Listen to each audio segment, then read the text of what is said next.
25వ పాసురం.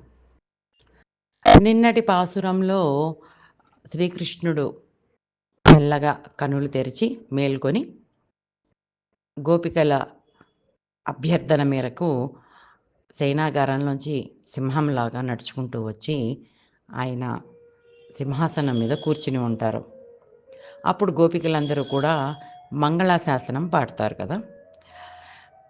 ఇప్పుడు ఈ పాసురంలో ఏం చెప్తున్నారంటే, అలా మంగళాశాసనం పాడుతూ స్వామి యొక్క గుణగుణాలని కీర్తిస్తూ ఉంటే సడన్గా వాళ్ళకి ఒక రకమైన భయంలాగా వస్తుంది. అయ్యో, మనం స్వామి యొక్క పేరుని గట్టి గట్టిగా పాడుతున్నాము, కీర్తిస్తున్నాము, ఇక్కడ స్వామి ఉంటాడని ఏ మూలనో దాక్కున్న రాక్షసులకి తెలిసిపోతుందేమో, మళ్ళీ మన స్వామికి ఏదైనా కీడు జరుగుతుందేమో, అందుకని చెప్పేసి స్వామి పేరు చెప్పకుండా మనము వేరే రకంగా పాట పాడుకుందాము అని చెప్పేసి ఈ రకంగా పాడుతున్నారన్నమాట. పుట్టుకే లేని పరమాత్మ ఒకరోజు ఒక ఆమెకి పుట్టాడు. మళ్ళీ ఇంకొక ఆమె దగ్గర దాక్కుని పెరిగాడు. 12 మాసాలు దేవకీదేవి గర్భంలో దాగి ఉన్నావు కదా స్వామి, నీ కీర్తిని కనుక కీర్తిస్తే శత్రువులు కూడా నశిస్తారు అంటూ స్వామి గురించి పాడుతూ ఉంటారన్నమాట.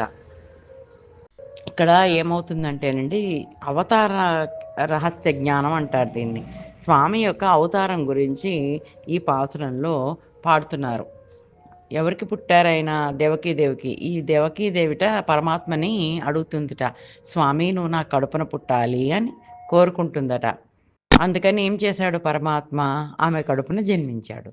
యశోదాదేవి ఏం కోరుకుంటుందిట, నేను నిన్ను పెంచుకోవాలి స్వామి, నీ చిన్నతనాన్ని నేను చూడాలి, నేను చిన్న బాబులాగా నిన్ను ముద్దాడి నిన్ను నా తనివి తీరా నిన్ను ప్రేమగా పెంచుకోవాలి అని కోరుతుందిట.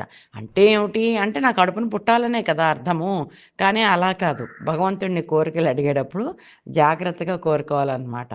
ఆవిడేం చేసింది, నాకు పుట్టాలయ్యా అని కోరుకుంది. పుడితే ఎలాగో నా దగ్గరే ఉంటాడు, నేనే పెంచుతాను అనుకుంటున్నారు కదా ఎవరైనా. ఆ ఉద్దేశంతో దేవకీదేవి నువ్వు నా కడుపున పుట్టాలి అంటే, ఆమెకేమో జన్మించాడు, ఈమెకేమో పెంచే అర్హతను కలిగించాడు. ఈ రకంగా ఇద్దరి కోరికల్ని కూడా తీర్చాడనమాట పరమాత్మ. అదే విషయాన్ని ఈ పాసురంలో చెప్తున్నారు. అదే చెప్తూ ఈవిడ ఇలా పాడుతుందన్నమాట.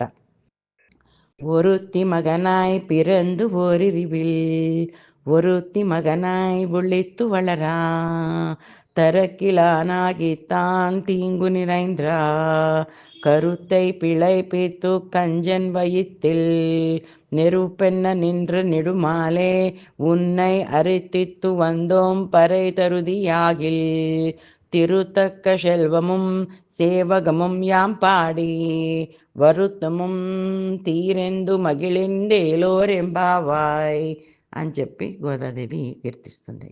ఈ వీడియో మీకు నచ్చినట్లయితే లైక్ చేయండి, షేర్ చేయండి, మా ఛానల్ని సబ్స్క్రైబ్ చేయండి.